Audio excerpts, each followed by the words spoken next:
বেশ অনেকটাই শীত পড়া শুরু হয়ে গিয়েছে, আর শীত আসা মানে শীতের পোশাক কিনতে হবে, বিশেষ করে বাচ্চাদের। অনেকদিন পর সন্ধ্যার নাস্তাটা বাইরে করা হলো, তাও আবার পছন্দের খাবারগুলো। নমস্কার, কেমন আছেন সবাই? বিকেল 5টার দিকে রেডি হয়ে নিয়েছি বাইরে যাওয়ার জন্য। কিছু কেনাকাটা করার আছে, অনেক দিন হলো কেনাকাটা তো দূরে থাক, বাইরে ঘুরতে যাওয়াটাই হয় না। এখন তো অনেকটাই শীত পড়া শুরু হয়ে গিয়েছে, শীত আসা মানে শীতের জন্য আলাদাভাবে কিছু পোশাক কেনাকাটা করতে হবে। এদিকে মিষ্টি পাখিটা রেডি হয়ে তার বাবার কাছে আগে থেকেই বলে রাখছে বাইরে গিয়ে কি খাবে। তার আবার বাইরের খাবারের প্রতি খুব আকর্ষণ। যাই হোক, আমরা 4জন মিলে বাসা থেকে তো বের হলাম, আমি, আমার হাজবেন্ড, মিষ্টি পাখি আর আমার ভাই। বাসার সামনে রাস্তাতে দেখছিলাম কোনো অটো পাওয়া যায় কিনা, কিন্তু নেই, তাই স্ট্যান্ড পর্যন্ত হেঁটে যেতে হবে। আমরা 3জন তো সাধারণত বাইক নিয়েই যাই, কিন্তু ভাই আছে তাই বাইকে যাওয়া আর যাচ্ছে না। মিষ্টির তো মামাকে পেয়ে খুব সুবিধা হয়েছে, কারণ বাইরে আসলে মেয়েটা আমার হাঁটতেই চায় না, শুধু কোলে থাকবে।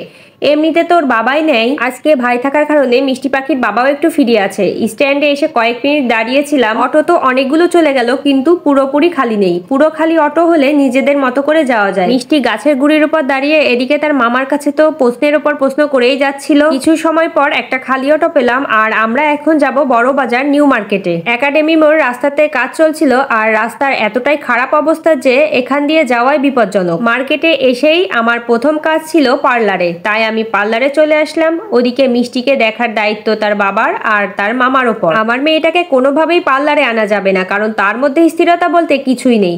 পার্লারের কাজ শেষ করে নিচে নামতে যাচ্ছিলাম, এর মধ্যে দেখি তারা আমার জন্য উপরেই অপেক্ষা করছে। মিষ্টিকে তো 3জন মিলেও ঠিক রাখতে পারছিলাম না, ওর যেদিকে খুশি চলে যাচ্ছিল। মিষ্টির এই দুষ্টুমির জন্য মার্কেটে কেনাকাটা করতে আসার আগে এখন 5বার ভাবতে হয়। উপর থেকে নিচে বাচ্চাদের জামা কাপড়ের একটা দোকানে চলে আসলাম। মিষ্টির সব জামা কাপড়গুলো 2-3টা দোকান থেকে সাধারণত কিনে থাকি। এই দোকানগুলোতে পছন্দের জিনিস পেয়ে যাই, তাই আর অন্য কোথাও যেতে হয় না। বাচ্চা নিয়ে আসলে বেশি দোকান ঘোরাঘুরি অনেকটা কষ্টের। আজকে মূলত ওর জন্যই কেনাকাটা করতে আসছি।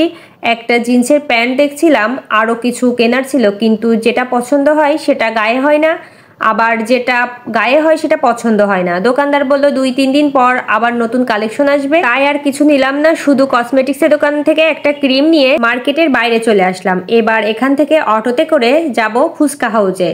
অটো থেকে নেমে মিষ্টি বারে বারে দেখছিল তার বাবা আছে কিনা। আসলে বাবা না থাকলে তার ঠিক জমে না। মাছগুলো দেখে সে আদর করছিল, আর তারপর এদিকে চেয়ারে বসা মাত্রই খাবারের মেনুটা দেখা শুরু করে দিয়েছে, অথচ আমরা কেউ এখনো ঠিকমতো বসতেই পারলাম না। সবার পছন্দ মতোই কম বেশি খাবার অর্ডার করা হলো, তবে একটু কম করেই খাবার অর্ডার দিতে বলেছিলাম। এখান থেকে পেট পুড়ে খেয়ে গেলে বাসায় গিয়ে রাতে আর কেউ খাবে না, খাবারগুলো নষ্ট হবে। অনেক কিছু রান্না করা রয়েছে। খাওয়া দাওয়া শেষ করে একটা অটো নিয়ে এখন সরাসরি বাসায় চলে যাব। দিনের থেকে রাতের শহরটা আমার কাছে অনেক বেশি ভালো লাগে। এই তো বাসায় চলে এসেছি, আর আজকের মতো ভিডিওটি এখানেই শেষ করছি।